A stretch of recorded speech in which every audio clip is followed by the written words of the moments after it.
Bismillahirrahmanirrahim. Assalamualaikum warahmatullahi wabarakatuh.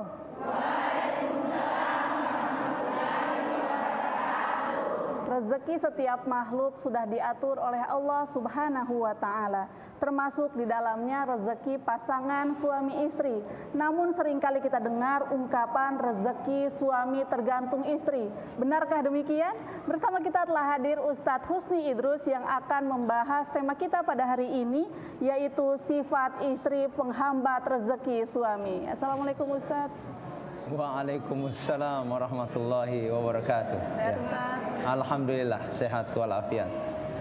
Pemirsa TVRI Gorontalo, dan di program Lentera Hati kali ini kita sudah bersama dengan ibu-ibu dari Majelis Ta'lim Babus Salam, Kelurahan Bulo Talangi Barat, Kecamatan Bulango Timur, Kabupaten Bone Bolango, dan ibu-ibu dari Majelis Ta'lim Persaudaraan Haji Jabal Rohmah, Kabupaten Gorontalo. Assalamualaikum ibu-ibu.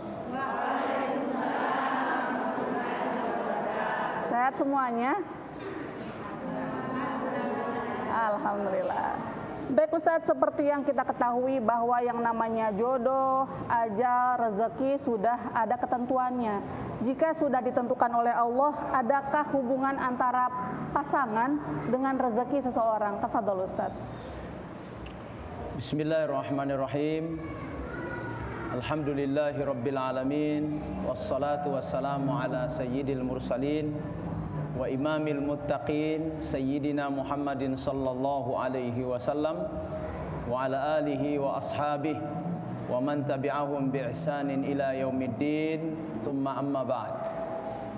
Ibu sekalian yang sama dirahmati Allah Subhanahu wa taala, kajian dan diskusi kita hari ini menarik. Ya, mahasiswa bilang menarik dan seksi. Ya, berkaitan dengan interaksi, membangun interaksi yang baik antara suami dan istri untuk menghasilkan rizki yang banyak dan berkah. Pertanyaan yang diajukan tadi adalah apakah ada hubungan antara rizki dan karakter istri di rumah, atau kebalikannya, apakah ada hubungan antara rizki dengan karakter suami. Hari ini kita tidak banyak membahas suaminya, tapi lebih banyak membahas istrinya, karena temanya sifat-sifat negatif istri yang menghalangi lancarnya rizki suami. Ya, yang memberikan komentar ini suami, karena saya laki-laki. Ibu-ibu bukan posisi terdakwa ya, tidak. Tapi kemudian kita sama-sama akan mendiskusikannya. Di satu sisi manusia itu punya kelebihan dan kekurangannya, harus diakui. Laki-laki dan perempuan ada kelebihan, ada kekurangan. Yang damai adalah ketika kelebihan itu diakui, dilejitkan, dan kemudian kekurangan diakui dan diperbaiki. Itu yang baik. Keluarga sakinah mawaddah warahmah itu tidak hanya sakinah dari sisi bahagia, tapi juga mawaddah warahmah dari sisi pemberdayaan keluarga, istri, anak-anak, dan seluruh keluarga.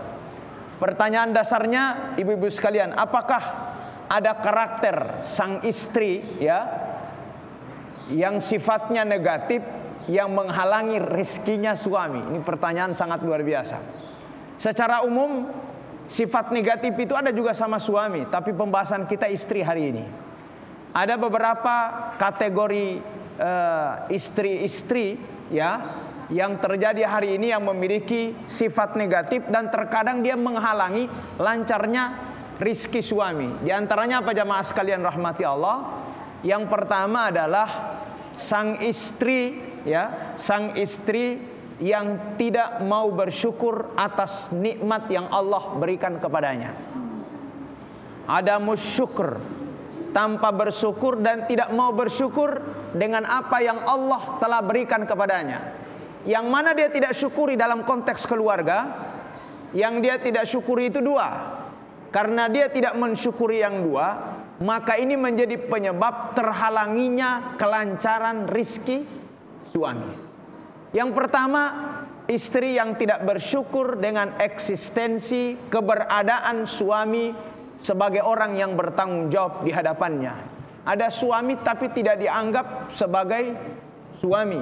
Padahal suami yang memiliki kewajiban memberikan nafkah harus diakui oleh istri kerja kerasnya. Dalam Al-Quran jamaah sekalian rahmati Allah subhanahu wa ta'ala disebut wa ankihul ayama minkum wassalihina min ibadikum wa imaikum ar-rijalu qawwamuna 'alan nisa'i bima faddalallahu ba'dahum 'ala ba'd wa bima anfaqu min amwalihim. Jadi suami wa bima anfaqu min amwalihim, dia menjadi pemimpin keluarga karena ada harta yang dia berikan kepada keluarganya, kepada istrinya sebagai nafkah. Yang diminta oleh suami minimal ada balasan kebaikan istri atas kebaikan suami. Maka ayat selanjutnya sambungannya adalah fassalihatu qanitatun hafizatun lil ghaibi bima hafizallah. Maka istri yang tahu bersyukur dengan keberadaan suami adalah istri yang qanitat, rajin ibadahnya, hafizat, dan mampu menjaga kekurangan interaksi suami istri di rumah lil ghaibi, saat suami tidak berada di hadapan sang istri. Masya Allah. Jadi syukuri keberadaan suami dengan kadar kemampuan dan keberadaan dia. Saat akad nikah itu suami bilang, aku terima nikahnya dengan mahar tersebut. Itu artinya dia bilang, aku terima sang istri saya dengan kelebihannya, dengan rajinnya, dengan malasnya, dengan bunggilinya, dengan dermawanannya. Itu namanya pernikahan. Sepaket Ustaz ya. Satu paket itu. Istri juga setelah mendengarkan kabul dari sang suami, dia harus menyerah. Ku terima kau sebagai suami yang pendiam misalnya, ku terima kau sebagai suami yang bunggili, ku terima kau sebagai suami yang dermawan. Pernikahan adalah mitsaqan ghalidha, tidak ada yang suci dari dosa dan sifat negatif. Tapi bagaimana kemudian kekurangan itu diperkecil dengan dialog dan kerjasama yang baik antara suami istri. Yang kedua adalah bersyukur atas apa? Apa yang dihasilkan oleh suami banyak atau tidak? Banyak atau tidak? Tadi bersyukur dengan keberadaan suami. Yang kedua, bersyukur atas apa yang dihasilkan suami dari nafkah, mau banyak maupun tidak. Rasulullah sallallahu alaihi wasallam di Isra Mi'rajkan oleh Allah Subhanahu wa taala, dan dia mengatakan begini, ra'aitu kunna aktsara ahlin nar. Saya melihat yang banyak penghuni nerakanya itu bukan dari laki-laki. Nabi yang bilang, bukan saya. Yang banyak orang yang menghuni neraka itu adalah perempuan. Ditanya, "Wa bima ya Rasulullah?" Kenapa sampai perempuan yang lebih banyak? Yang perempuan dimaksud bukan cewek-cewek, Bu, yang istri. Kenapa lebih banyak istri di neraka ketimbang suami? Maka jawabannya, wa bima ya Rasulullah. Apa dosanya? Awas. Dosanya dua kata Rasulullah. Tukthirnal la'nah wa takfurnal ashir. Karena sang istri dosanya lebih banyak ngomel, lebih banyak bapeto. Kalau orang punya satu kalimat, satu kata suami, dia punya 10. Data itu. Suami punya 2 kata, dia punya 10 dan seterusnya. Dia banyak ngomel pada suami. Wa takfurnal ashir, dan memungkiri kebaikan yang pernah diberikan oleh suami. Bagaimana ya Rasulullah memungkiri kebaikan itu? Ini dosa besar istri yang bisa menghalangi rizki suami. Nabi bilang indikatornya satu, dia memungkiri suaminya dan memungkiri hasil yang didapatkan oleh suaminya. Apa? Idza ahsanta ilaiha. Awas, contohnya ini. Apabila suami telah melakukan kebaikan kepada istri, wara'at minka syai'a, tiba-tiba hari ini suami bikin kesalahan. 1000 kebaikannya dia bikin, hari ini dia bikin 1 kesalahan. Faqalat zaujatuh, maka sang istri mengatakan, ma fa'alta syai'an minal khair. Tidak ada yang kau buat dari kebaikan. Bayangkan, tidak ada yang kau bikin dari kebaikan. 1000 kebaikan terhapus dengan 1 kesalahan. Allah murka kebaikan yang dihapus dengan 1 kesalahan hanya gara-gara sang istri itu tidak suka pada suami.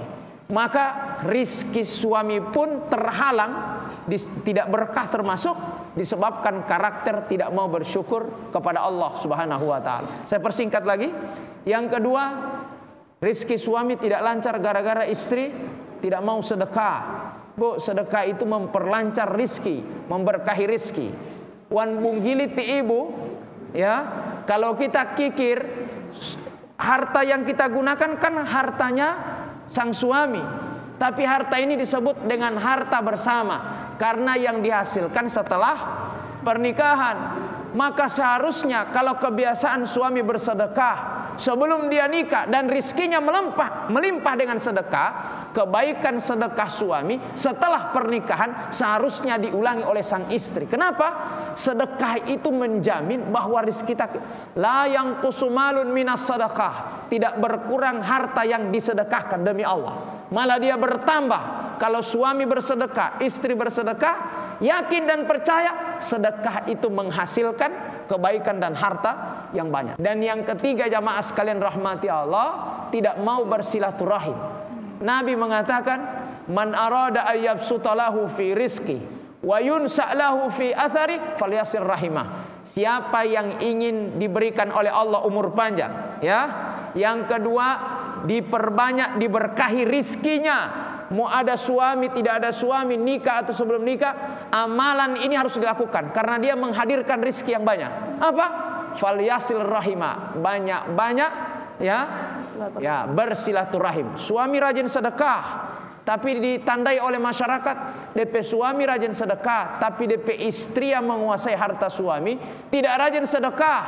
Akhirnya tidak usah datang undang sama suaminya, tidak usah gaji suaminya, karena pasti dikuasai oleh istrinya yang bunggili, yang istrinya yang tidak dermawan. Orang ingin bantu suaminya, ingin memberikan jasa kepada suaminya, hanya ditahu sang istri setelah dikuasai harta ini dia tidak mau sedekah, maka orang menghalangi diri untuk memberikan sedekah. Maka rizki suami terhalang gara-gara tiga sifat yang dimiliki oleh istri ini. Saya kira ini provokasi pertama untuk kita bisa sama-sama berdialog, mengantarkan bagaimana kemudian keluarga yang baik itu ada kerjasama antara suami dan istri. Saya kira itu. Baik Ustaz, tentang sedekah.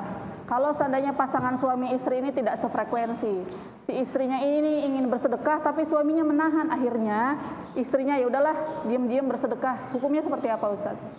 Ya, memang di pasangan antara pasangan suami istri itu punya kelebihan dan kekurangan. Ya, yang kita lihat itu kan ada 4 kategori model keluarga.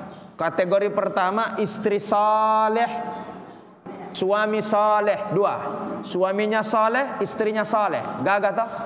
Itu kisah kehidupannya siapa? Rasulullah Sallallahu Alaihi Wasallam dengan istrinya Khadijah. Kategori yang kedua, ada suami saleh tapi istrinya taleh. Ya, istrinya taleh, istrinya tidak benar, suaminya benar. Itu kategori keluarganya siapa? Suaminya saleh, istrinya taleh. Keluarganya Nabi Nuh alaihissalam. Nuh Nabi saleh tapi istrinya tukang selingkuh. Ya, yang ketiga, ada pasangan suaminya saleh, ya, suaminya taleh tidak benar, dan istrinya pun taleh, dua-dua tidak benar. Itu pasangan siapa? Abu Lahab dan istrinya, Abu Jahal pun dengan istrinya. Yang baik adalah suami saleh, istri salihah. Ustaz, suami tukang memberi atau sedekah, tapi istrinya biasa menahan. Ya, karena perhitungan suami dan istri beda. Ya, perhitungan suami istri itu beda. Maka caranya, apakah boleh sang suami bersedekah secara diam-diam? Boleh. Jangan sampai jamaah sekalian rahmati Allah, pernikahan ini menghilangkan karakter baik kita yang biasanya dermawan, lapatalonika pemailali bunggili. Itu tidak benar jamaah sekalian. Yang baik adalah kebaikan suami disupport, kebaikan istri disupport, didukung, selama kebaikan yang dilakukan itu tidak menjadikan istri sebagai korban, anak-anak jadi korban, atau suami jadi korban. Yang jadi korban itu misalnya suami suka sedekah, istri batahan. Setelah ditanya oleh suami, kenapa kau batahan? Karena biasa kau kasih semua, kau tidak kasih sisa saya. Nah, ini yang tidak benar.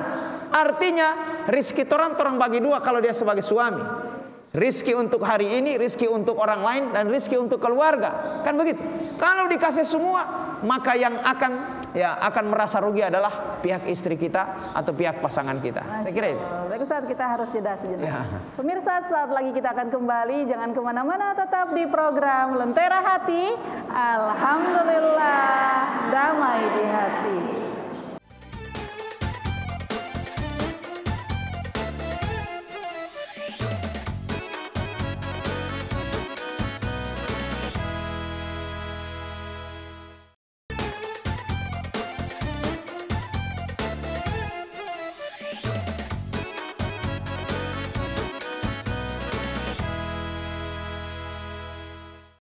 Pemirsa, kembali lagi di program Lentera Hati.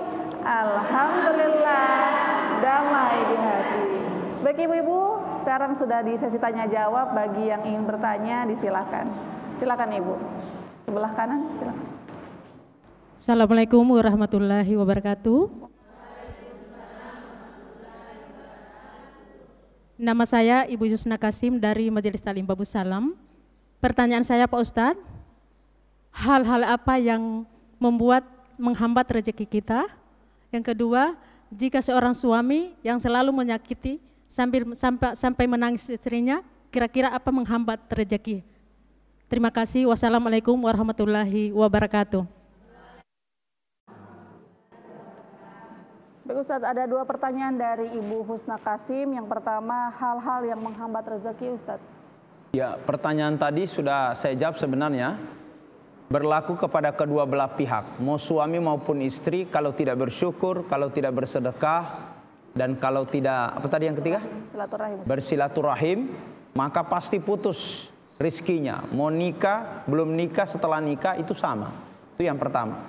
Kemudian yang kedua, Ustadz, bagaimana hukumnya seorang istri yang biasa dipukul oleh sang suami, atau dibikin KDRT, kekerasan dalam rumah tangga, sampai pada pemukulan, penindasan, dan seterusnya. Maka jamaah sekalian rahmati Allah Subhanahu wa Ta'ala, dalam keluarga itu kata memukul itu dibolehkan, tapi memukulnya memukul romantis. Pukulan romantis. Ya, pukulan romantis itu dengan pukulan yang membekas menjadi luka, gitu ya. Dalam Al-Quran disebut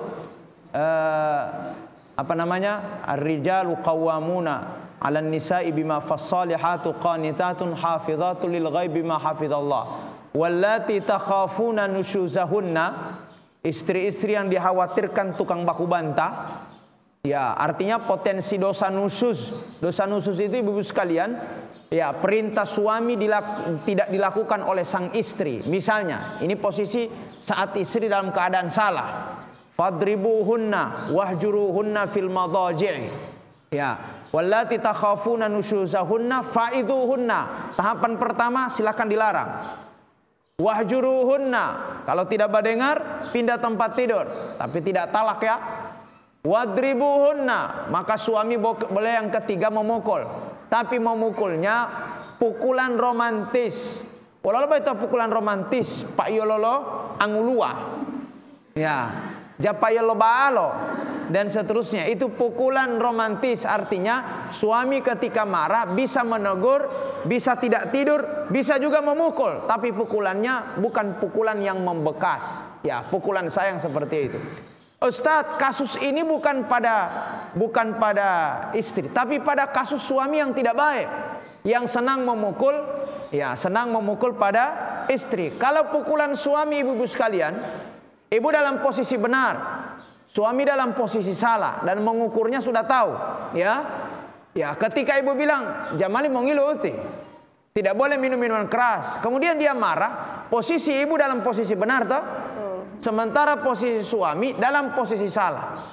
Ketika di puncak emosinya dia memukul, dan pukulan itu jamaah sekalian bisa melukai, maka dosa besar pada suami. Satu, dosa besar pada suami.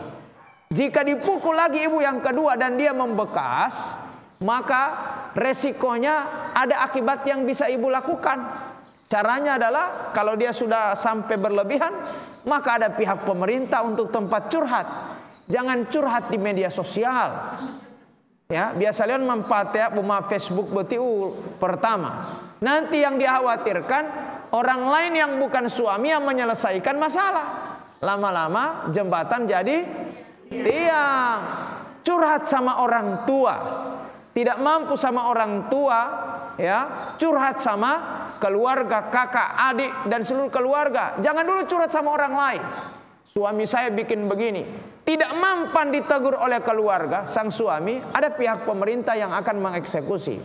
Ibu bikin pelaporan, maka pelaporannya bisa saja pidana dan suaminya akan dipanggil dan seterusnya. Artinya jamaah san rahmati Allah, ya, kebaikan hati suami dan istri modal utama biar tidak terjadi konflik suami istri. Jika ada yang salah, jangan langsung main pukul. Jika ada yang keliru, jangan langsung main tendang, jangan langsung main tonjol dan seterusnya. Ibu-ibu sekalian, Rasulullah mengajarkan kepada kita sekalian bagaimana kehidupan dia dengan keluarganya, dengan istrinya. Begitu juga dengan para sahabat. Salah satu yang dicatat oleh para ulama itu, biar istri itu tidak tersinggung atau suami itu tidak tersinggung ketika melakukan kesalahan, karena dua-dua bisa melakukan kesalahan, ya. Kalau dia melakukan kejahatan atau kalau dia melakukan kekeliruan, maka dia ditegur dengan saya. Ya, tapi kalau dia melakukan kebaikan, maka dia dipuji dengan kau. Contoh, kalau sang istri itu melakukan kesalahan, maka dia ditegur dengan kata saya. Misalnya memasak nasi, oh ternyata jakwatingo, ya, tidak ada garamnya. Atau suami suka pedas, tapi ternyata istrinya tidak bikin yang pedas. Menurut mata suami, sang istri melakukan kekeliruan toh, karena kebiasaan dia tidak lakukan. Maka cara menegurnya pakai saya, bukan pakai kamu. Caranya, kalau saya senang makannya pakai garam, tambah sedikit garamnya. Kalau saya senangnya pakai cabai, tidak terlalu pedas. Padahal kesalahan itu sama suami, tapi menegurnya pakai saya. Bu, ketika kesalahan jangan ditegur pakai kau. Lo nikah. Bagaimana kau nikah dengan saya? Kau tidak tahu memasak, kau tidak tahu mencuci, kau tidak tahu menyetrika. Menggunakan teguran dengan kata kau itu musibah. Betul. Sang istri itu hatinya lembut, ya. Orang bilang perempuan itu kan makhluk halus. Bu, japong gua, makhluk halus itu yang halus hatinya toh, sifat keibuan. Maka jangan ditegur dia, wahai suami. Ini ada suami, ya, jangan ditegur langsung pada namanya. Bagaimana kau nikah, kau tidak tahu masak, pakai kau. Ketika dia bikin kesalahan, kalau saya praktekkan di rumah, ya, kalau istri bikin kesalahan, saya tegur pakai saya. Kalau saya mau ambil kamarin nasi, tidak ada sebanyak kali begini. Ya, cukup biar nanti Batam. Oh iya, seberlebihan. Dia tidak merasa tersinggung sekali, Pak. Berbeda kalau dia bikin prestasi kebaikan. Kalau dia bikin kebaikan, puji dia dengan kau. Caranya bagaimana? Tidak ada yang cantik kecuali kau. Tidak ada Allah yang cerewet kecuali kau. Tidak ada yang masaknya enak kecuali kau. Dipuji, Pak. Tu memboto mau ngebuan pak pakai kau. Ya, luar biasa, karena dipuji dia, luar biasa. Maka jangan dibalik jamaah sekalian. Teknik ini kalau dipraktekkan, rizki, suami semangat cari rizki, istri mendorong suami cari rizki, dan rizkinya melimpah. Kenapa? Ada keberkahan interaksi yang baik antara suami dan istri. Bukan main pukul, pote pala ulongo dan seterusnya. Masya Allah. Ya Allah, bermanfaat Ibu ya. Selanjutnya silakan Ibu. Assalamualaikum warahmatullahi wabarakatuh. Nama saya Mastin Kasim dari Majelis Babus Salam. Pertanyaan saya, bagaimana istri sudah taat, apa yang diminta suami sudah ditaati, tapi rizkinya juga masih terhambat. Apa penyebabnya? Terima kasih. Wassalamualaikum warahmatullahi wabarakatuh. Waalaikumsalam warahmatullahi wabarakatuh. Istri sudah taat, tapi rezeki masih aja seret, Ustaz. Ya. Kira-kira. Pertama, jamaah sekalian rahmati Allah, rizki sudah taat. Istri sudah taat sama suami, ya. Istri taat sama suami. Rizkinya juga belum lancar sebagaimana sebagaimana yang diharapkan. Ibu-ibu sekalian, rizki itu mendapatkannya melalui proses. Rizki mendapatkannya melalui proses. Ada yang proses cepat, ada yang proses sedang, ada proses lambat. Tugas kita bukan mempercepat rizkinya, tapi bikin kebaikan suami istri, maka rizki itu jadi baik. Ya, rizki itu jadi baik. Ustadz bilang kalau sudah baik sama suami, tapi rizki di suami dia bawa dito. Pertama karajalipa itu abah mengahala-hala. Misalnya, ya, dia hanya kerja sebagai tukang misalnya. Berharap ibu seperti gaji PNS buat dia, prosesnya lama. Ya, yang berikut adalah bukan hanya pekerjaan yang terbatas menghasilkan nafkah. Tapi bisa saja jamaah sekalian, rizki ini bukan dari tempat suami bekerja, tapi bisa saja jika kita baik dengan istri kita, dengan suami kita, rizki tidak datang dari tempat kita kerja, tapi datang dari orang lain. Watiam karaja mengahala-hala. Gajinya 100.000 satu hari misalnya. Kok tiba-tiba hari ini Ustadz ada yang panggil saya suruh bantu angkat apa, tiba-tiba dikasih saya melebihi yang tiap hari yang saya dapat. Bu, rizki itu prosesnya. Kita tidak dapat hari ini di tempat kita kerja, bisa saja dari tempat yang lain. Ibu tahu ceritanya Hajar dengan Ibrahim? Siti Hajar istrinya Ibrahim, ya. Ibrahim alaihissalam dia sebagai nabi. Cara cari rizkinya dengan cari air zam-zam. Hajar cari zam-zamnya, rizki maksudnya, dia mutar 7 kali, mutar antara gunung Bukit Sofa dan Bukit Marwah. Sampai di Sofa dia bilang, ada air di sini, saya pi anak haus. Tidak ada satupun suara yang keluar. Akhirnya dia balik ke Marwah. Di Marwah juga tidak ada orang, tidak ada air. Dia balik ke Safa, ada Sa'ita. Ya, tidak ada air di Safa, tidak ada air juga di Marwah. 7 kali, 4 kilo kurang lebih, karena satu kali putaran itu 450 meter kurang lebih. Apa yang jadi jamaah sekalian? Air tidak keluar dari Safa, tempat dia cari rezeki, dan air pun tidak keluar dari Marwah, tempat dia cari rezeki. Air keluar mana? Dari tendangan Ismail anaknya yang merengek-rengek nangis dekat Ka'bah. Dia pergi tendang itu batu, padang pasir, kemudian muncul air. Air itu disebut dengan air Zam-Zam. Di sini ada proses.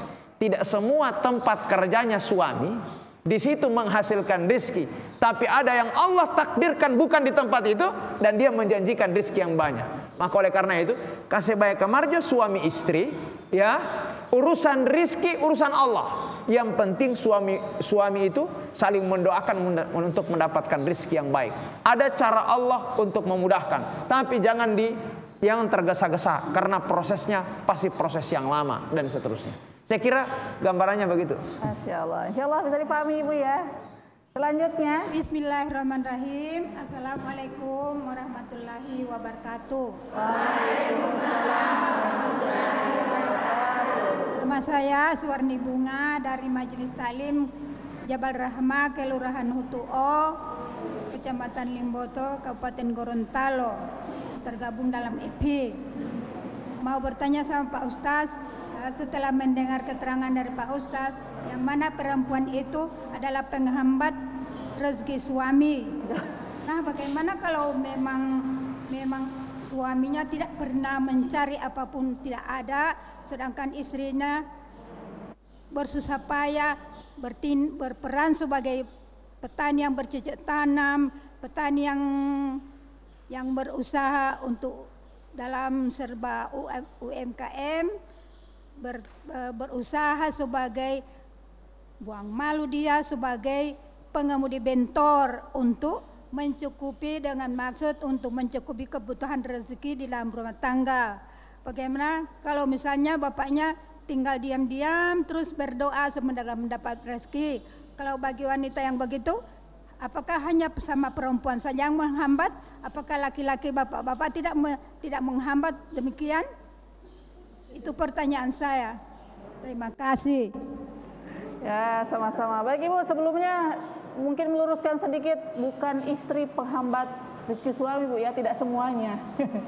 Baik Ustadz, pertanyaannya dari Ibu tadi, peran mencari nafkah digantikan oleh istri, sedangkan suaminya santai-santai tidak mencari nafkah, bagaimana Ustaz? Pertama ibu-ibu sekalian, hukum aslinya adalah asalnya bahwa laki-laki yang memberikan nafkah, bukan istri ya, hukum asalnya. Terjadi dinamika perkembangan, ada kasus yang berbeda Ustadz. Istri yang kerja, suami yang di dapur, dan seterusnya. Jika istri yang kerja menghasilkan nafkah, baru suami yang di rumah. Suami dan istri sepakat dan tidak ada masalah, alhamdulillah. Tidak masalah. Yang masalah adalah istri tidak punya pekerjaan asalnya, tidak ada menghasilkan nafkah, hanya di rumah, dan kemudian suami yang kuat yang seharusnya banting tulang cari nafkah disaksikan oleh istri, hilang tanggung jawab dari suami. Maka istri memberanikan diri harus keluar naik bentor atau bawa bentor dan seterusnya. Maka bagaimana hukumnya seperti ini jamaah sekalian? Oleh karena itu saya bilang tadi, kelebihan itu ada sama istri dan kekurangan juga ada sama istri. Kelebihan kekurangan juga ada pada suami. Maka caranya adalah kalau kondisi ini yang kedua terjadi, istri yang cari nafkah, suami yang di rumah itu dipersoalkan oleh istri. Kuat dia tapi tidak kerja. Berbeda yang pertama toh, istri biarkan karena istri cinta sama dia, nafkah dari dia. Tapi kalau istri tidak senang dengan model suami tidak kerja, maka durhaka bukan istri pada suaminya, tapi durhaka suami pada istrinya. Dosa besar jamaah sekalian rahmatillah. Kafa bil mar'i ithman. Cukuplah suami itu berdosa besar idza taraka iyalahu, kalau dia meninggalkan keluarganya tidak memiliki apa-apa. Ya, meninggalkan istri tidak ada yang mau dimasak, meninggalkan anak-anak tidak ada yang mau dimakan dan seterusnya. Kafa bil mar'i ithman, cukuplah dia dikatakan orang berdosa karena meninggalkan tanggung jawab dia kepada keluarganya. Tapi jamaah sekalian rahmati Allah, istri melihat kondisi begitu jangan hanya didiamkan. Kalau suami masih kuat dan kemudian dia tidak bekerja, jangan hanya didiamkan. Kalau istri punya keterampilan menadehu idu itu, ya, mau pibabe mau kerja di sana, itu sama-sama itu boleh. Yang tidak boleh istri sudah diamkan, suami tidak kerja, istri pun tidak bisa menghasilkan nafkah. Maka caranya adalah jika ada kekurangan saling menegur, jika ada kelebihan bawa sama-sama. Tapi yang kasus tadi, suami yang meninggalkan tanggung jawab pada istri dan anak-anaknya adalah kesalahan besar dan dosa besar di hadapan Allah Subhanahu wa taala. Saya kira itu. Solusinya Ustadz tetap bertahan atau bagaimana Ustadz ya? Atau cukup didoakan saja? Ya, saya kira untuk solusinya itu banyak caranya. Di antara solusinya, kalau dia bisa ditegur dari kita sendiri sebagai istri dan dia berubah, alhamdulillah. Tapi kalau misalnya sudah ditegur oleh istri dan suami tidak berubah, sampaikan kepada keluarga suami. Ya, mau nikah itu ibu, pernikahan itu bukan hanya menikahkan dua pasang yang berbeda, laki-laki dan perempuan, tapi menikahkan keluarga. Oleh ulun taloma muawata. Muawata itu bukan hanya suami dan istri, tapi pihak keluarga dari suami, pihak keluarga dari istri. Jika ada masalah tidak mempan antara suami dan istri, sampaikan sama kakaknya, sampaikan sama keluarganya. Ibu saya tanya, di Puade Gorontalo atau Puade Lohulentalo, kalau laki-laki di sebelah kanan toh, kalau dilihat dari sana laki-laki sebelah kiri duduknya, istri dilihat dari depan sebelah kanan toh. Pertanyaan saya, kalau suami di sini, istri di sini, orang tua yang duduk dekat suami dengan orang tua yang duduk dekat istri, itu orang tua mantu atau orang tua kandung? Mantu, bukan kandung. Suami yang duduk sini, istri duduk sini. Yang dekat dengan suami adalah mantu. Yang dekat dengan istri adalah mantu. Kenapa bukan kandung? Biar menikahkan dua keluarga. Yang suami tidak boleh mau bilang mamaku hanya ibu kandungku, papaku hanya papa kandungku. Tapi mulai hari ini setelah diikat dengan pernikahan, ya orang tua dari istrimu itulah orang tuamu. bimanzilatil wal ab. Mereka keduanya yang mantu ini posisinya sama dengan kan orang tua kandung kita. Ada masalah, tidak mampu sama kandung, lari kepada mantu. Tidak mampu kepada mantu, lari kepada kandung. Kenapa jamaah sekalian? Kerjasama silang untuk berbagi solusi ketika suami istri tidak bisa dipertemukan lagi. Maka oleh karena itu tadi, kalau tidak kuat istri melihat kondisi suami, laporkan sama keluarganya. Semoga ada hasil atau solusi dari pihak keluarga. Saya kira itu. Tidak bisa hanya didoakan ya. Insya Allah bermanfaat Ibu. Pemirsa, saat lagi kita akan kembali. Jangan kemana-mana, tetap di program Lentera Hati. Alhamdulillah, damai di hati.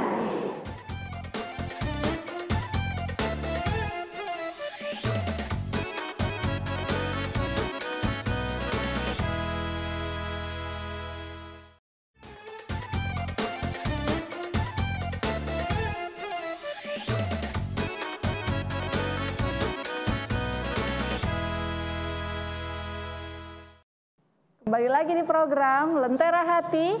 Alhamdulillah, damai di hati. Baik Ibu, kita masih berada di sesi tanya jawab. Ada yang ingin bertanya Ibu? Silakan. Bismillahirrahmanirrahim. Assalamualaikum warahmatullahi wabarakatuh. Terima kasih banyak. Setelah kami mendengarkan penjelasan dari Pak Ustadz tadi, yakni mengenai tentang rezeki dari suami istri, ini memang kejadian yang betul. Begini Pak, kalau suami istri yang sudah lama berpisah, tapi selama dalam berpisah itu suami tidak pernah memberikan nafkah, tetapi istri ini selalu dipantau terus. Dia tidak bisa berada dengan siapa, berkeluarga kah, atau misalnya ingin menceraikan dia, tidak mau. Suami ini tetap memantau terus. Jika istri ini akan bertindak, misalnya dia akan memutuskan untuk menceraikan suaminya ini, karena sudah lama kan, sudah bertahun-tahun tidak pernah memberikan nafkah, hanya dia berada di tempat yang jauh. Nah, tapi bagaimana itu Pak? Sedangkan istrinya sudah mau mengajukan untuk berpisah, tapi suami tidak mau. Dia malah mengancam. Seandainya cuma kebetulan mereka juga ini adalah berbeda agama, suami Kristen, istri Islam. Nah, kalau ini istri ini sudah mau untuk berpisah, tetapi mengancam ini suaminya, seandainya kalau kamu mau untuk menceraikan saya, maka anak saya tarik untuk ke Kristen. Seperti itu. Nah, kira-kira bagaimana itu Pak? Baik Ustaz, pasangan suami istri berpisah, si suami tidak pernah memberi nafkah tapi dipantau terus. Kira-kira bagaimana Ustaz? Satu, pernikahannya batal. Hubungan suami istri dinilai zina karena pernikahan beda agama. Baru di situ masalah. Yang kedua, siapa yang bisa membatalkan? Biar tidak digugat Bu. Biar tidak digugat. Kalau digugat boleh. Tidak ada alasan suami menghalangi. Karena yang bertugas menggugat di data pernikahan yang tercatat adalah pemerintah. Kalau pemerintah tahu datanya, bukan nikah siri ya. Kasus nikah siri tidak terdata. Tapi kalau nikah terdaftar, jamaah sekalian rahmati Allah, pertanyaan pertama, siapa yang menikahkan? Iya. Ya, KUA-nya siapa? Penghulunya siapa? Kok berani menikahkan beda agama? Kalau itu terjadi dan rata-rata sirri, nikah di bawah tangan ibu-ibu sekalian, dan terjadi pelaporan, pemerintah dalam hal ini KUA bertanggung jawab untuk memfasah, memfasah atau membatalkan pernikahan karena pernikahan ini tidak sah. Apa kepentingan suami menghalangi sementara awalnya startnya sudah salah?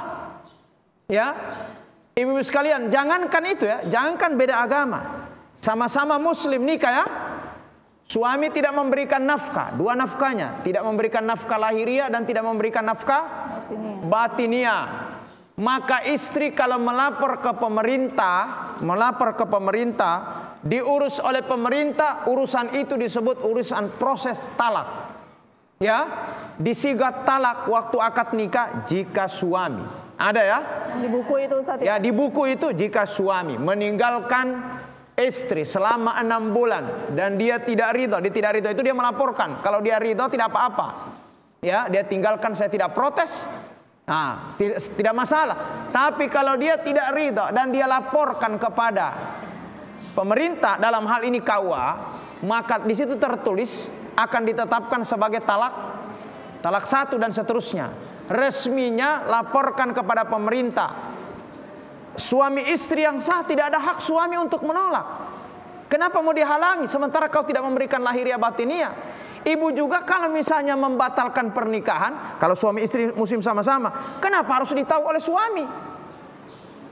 Langsung ke KUA dilaporkan, saya mau batalkan pernikahan, saya mau talak.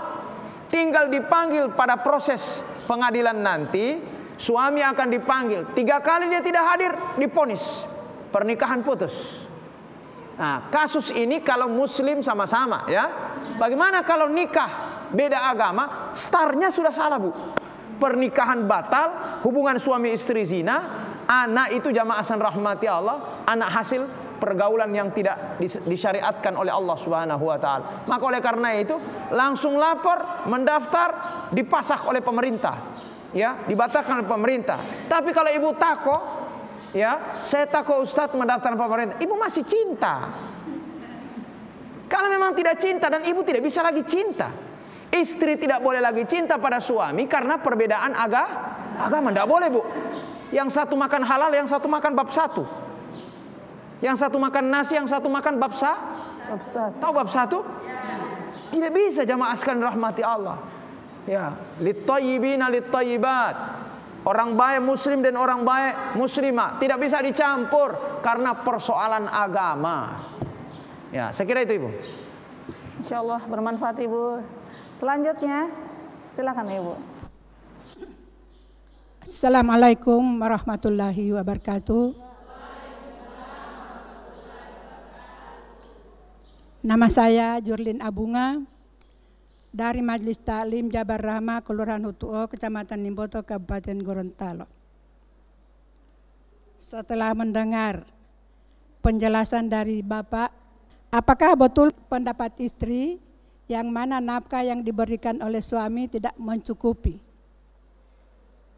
Saya berniat religion, tapi masih ragu karena takut pendapatan suami tidak mencukupi nafkah, tidak mencukupi. Apakah saya termasuk istri penghambat rezeki karena tidak percaya kepada suami? Terima kasih. Assalamualaikum warahmatullahi wabarakatuh. Waalaikumsalam warahmatullahi wabarakatuh. Ustaz, terkait nafkah yang tidak mencukupi. Ibu-ibu sekalian rahmati Allah, tidak cukupnya nafkah, tidak mencukupinya nafkah, tidak bisa dijadikan sebagai alasan. Ya, tidak bisa dijadikan sebagai alasan bahwa istri penghambat dari rezekinya suami. Istri ketika mengatakan sama suami, wahai suamiku, tidak cukup nafkahmu, dengan serta-merta tidak bisa mengatakan tidak cukupnya nafkah suami dan penerimaan istri pada nafkah yang sedikit itu tidak bisa disimpulkan bahwa istri penghalang rizkinya suami. Penghalang rizki suami itu kalau ada karakter negatif sang istri yang menghalangi rizkinya suami. Bung Gili tadi tidak bersyukur, tidak sedekah, tidak silaturahim. Tapi kalau sang istri bilang, Pak, tidak mencukupi nafkah yang kau berikan, kan itu normal. Caranya doakan, kamari saya mau dapat lagi pekerjaan di tempat yang lain. Istri menuntut sama suami itu bisa normal Bu, tidak berdosa. Yang salah adalah istri menuntut pada suami di kondisi saat suami tidak bisa melaksanakan apa yang diinginkan oleh sang istri. Itu zalim, istri zalim pada suami. Wahai mengai hala-hala misalnya, Pak, tima tato tili lo bele malo tali oto. Ya, kira-kira om malo itu tali pesawat. ya, dan seterusnya. Zalim sang istri, kenapa? Kemampuan terbatas, kasihan, ya. Istri juga hanya di rumah, memaksa sang suami untuk melakukan itu tidak boleh. Yang caranya adalah keduanya, suami dan istri, berpikir. Di satu sisi istri bilang, "Pak, saya minta lebih." Normal, Bu. Suami bilang, "Terima dulu bagi itu sambil terus berusaha." Itu normal, jamaah sekalian. Istri tidak dinilai dosa kalau menuntut nafkah suami yang tidak cukup. Istri dinilai berdosa kalau menyalahkan suami dengan pekerjaan terbatas, tidak menghasilkan nafkah yang besar. Boleh karajamu? Subhanallah. Ibu lihat kondisi sekarang ya. Boleh maaf, sopir itu perjalanannya dari ujung ke ujung. Ya. Siang dan malam. Belum tahu hujan, bocor ban, ya, tidak tahu makan di mana, minum di mana, dan seterusnya. Ini positifnya. Kita tidak tahu negatifnya. Mau pulang kamari dapat sadiki, langsung dapat peto suami. Sementara pekerjaan mencari rizki itu prosesnya berat. Masya Allah. Saya ada yang curhat, Ustadz, saya bukan sopir, tapi saya penceramah. Saya diundang sampai ujung Bone Pantai sana, mau halingai huidaa, di polehulo tipa itu, majalo mulo-mulo. Subhanallah. Saat dibuka envelopnya hanya 250. Walah, tiloni mau. Kenapa kau terima sampai Bone Pantai uti harga liadi? Suami kan tidak pernah berpikir dia mau kasih itu dan ukuran begitu, Pak. Ya. Kecuali saat diundang, "Ibu, Ustadz boleh mau ceramah di ujung Bone Pantai?" "Wahya li ibu ngolo hati ya." "Oh, mau kasih 1 juta." Kasih tahu sama istri, nanti kasih 1 juta. Bisa saja istri kecewa kalau yang didatangkan oleh suami baru 250. Karena istri tahu 1 juta toh, itu normal. Tapi kalau yang begini kan tidak ada standar, Bu. Tidak ada standar. "Ustadz ipoile hulo hati ya." Malah mau kalimat timai tua. So talalulat, so pulang kamari, sadar kali mau sumbangan, ya, mau 250, macam-macam diomelin dan seterusnya. Tidak ada yang bisa menjamin rezeki kita kecuali Allah Subhanahu wa Ta'ala. Maka caranya adalah silahkan menuntut pada suami, tapi jangan zalimi suami. Dan istri ketika menuntut bukan menghalangi rezeki suami, tapi berusaha berpikir bagaimana bisa menambah rezeki. Saya kira begitu. Insyaallah bermanfaat Ibu Jurlin. Baik, masih ada yang bertanya, Ibu? Silakan, Bu.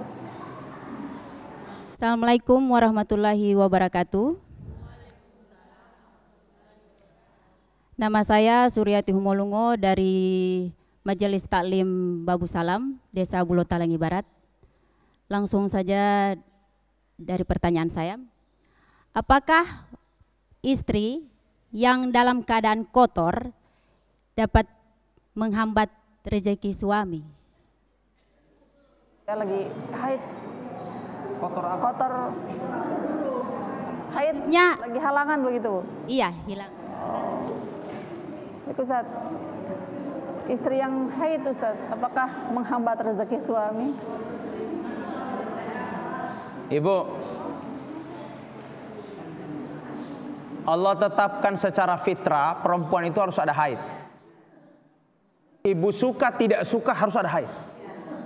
Karena itu bukan orang punya kemauan. Betul. Tapi itu sudah ditakdirkan oleh Allah, perempuan harus ada haid. Kenapa? Karena postur tubuh dan fisiknya berbeda dengan laki-laki. Perempuan nanti hamil, ya. Perempuan nanti ada anak. Di antara proses itu harus hamil dulu. Ustadz, so tidak hamil, so tidak haid, so hamil ti ibu dan seterusnya.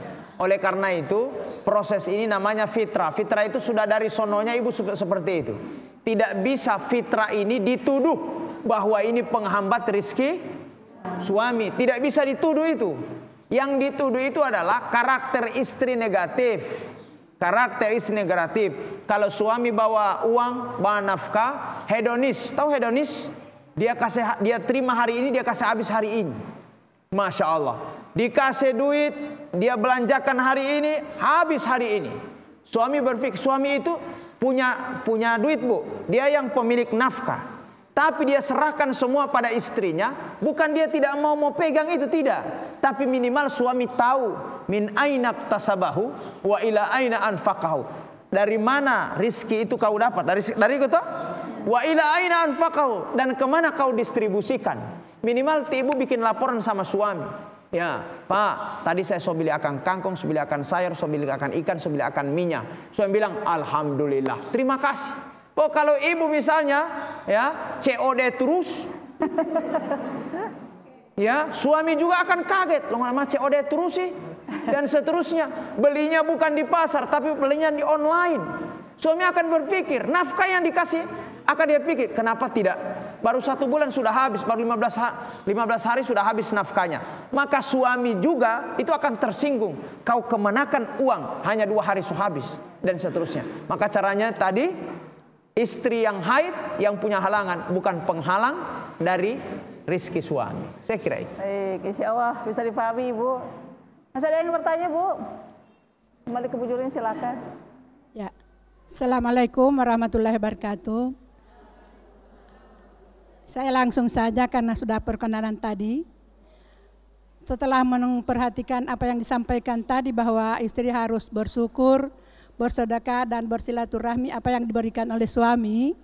Kemudian kedua atau sepasang suami istri itu sudah keduanya sudah melaksanakan ketiga-tiganya tadi, kemudian masih bekerja keras mempontang-panting mencari nafkah, kemudian nafkah juga masih kurang.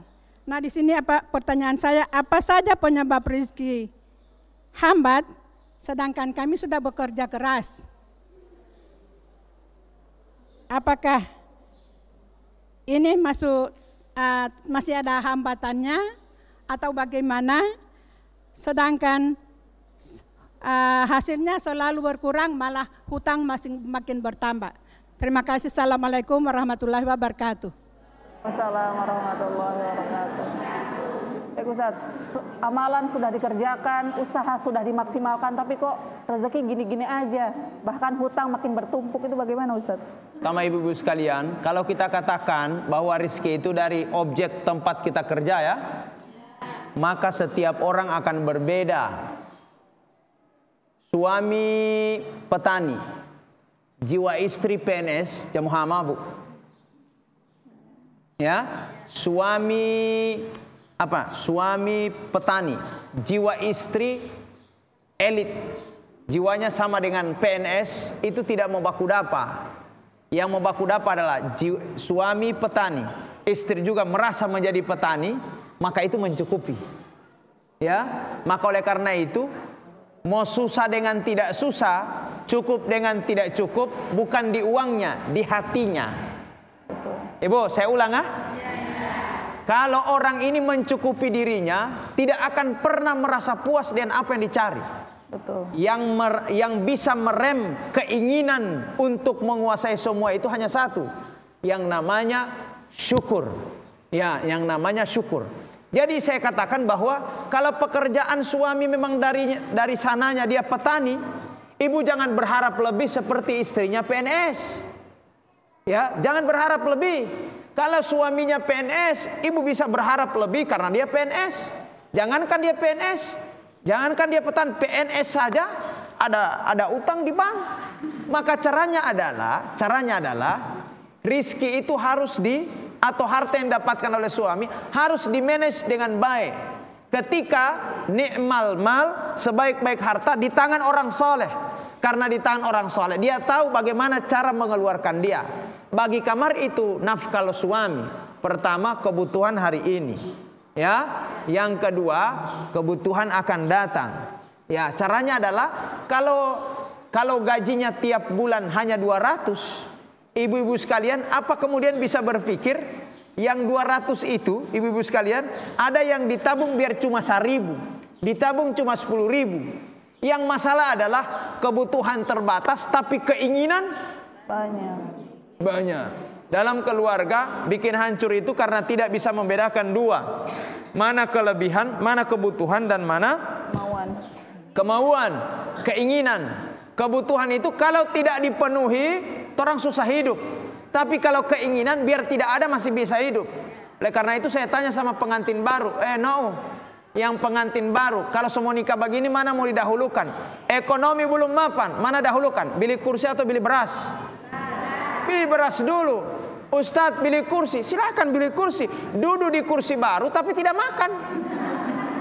Mending pilih beras, kursi nanti dipikirkan. Jangan sampai mau para kalatobele itu suami marah karena istri tidak bisa membedakan mana kebutuhan, mana keinginan. Mau pergi di pasar hanya 5 yang mau beli. Ternyata yang 5 dia tulis, ya, lo halingai madu lo tasi, ilo lipatalio inulo. Bagaimana mau masak ikan goreng tidak ada minyak? Karena mato topatali ila limatolo. Tahu ibu ya? Ngolah harga lewat. Padahal tuladu dan seterusnya. Maka caranya mana kebutuhan dan mana keinginan. Masya Allah. Ustadz, kita sudah berada di penghujung acara. Mohon menutupnya dengan doa, Ustadz. Tafadhol. Baik, mari sama-sama kita doakan ibu-ibu sekalian. Sebelum berdoa, jangan kasih masuk dalam hati ini ibu-ibu sekalian. Ya, besok lagi nanti ada tema tentang ya karakter negatif suami yang menghalangi rizkinya istri. Nanti ada tema seperti itu dan mari kita doakan sama-sama. Bismillahirrahmanirrahim. Alhamdulillahirabbil alamin. Allahumma shalli wa sallim ala sayyidina Muhammadin wa ala alihi wa sahbihi wasallim. Allahumma aftah bainana wa baina qaumina bil haqqi wa anta khairul fatihin. Rabbana hab lana min azwajina wa dhurriyyatina qurrata a'yun waj'alna lil muttaqina imama. Rabbana atina fid dunya hasanah fil akhirati hasanah wa qina adzabannar. Subhana rabbika rabbil izzati amma yasifun wa salamun alal mursalin. Alhamdulillahi rabbil alamin. Terima kasih Ustadz atas waktunya. Baik pemirsa, jadi seperti itu tadi penjelasan dari Ustadz Husni Idrus. Semoga bermanfaat bagi kita semua. Saya ucapkan terima kasih ke ibu-ibu dari Majelis Ta'lim Babus Salam, juga ibu-ibu dari Majelis Ta'lim Jabal Rohmah. Insya Allah kita bisa berjumpa lagi dalam keadaan yang lebih baik ya Bu. Amin. Juga kepada pemirsa di rumah saya ucapkan banyak terima kasih. Saya Umi Nita mewakili segenap kru yang bertugas pamit undur diri. Subhanakallahumma wa bihamdika asyhadu an la ilaha illa anta astaghfiruka wa atubu ilaik. Wassalamualaikum warahmatullahi wabarakatuh. Lentera hati, alhamdulillah damai di hati.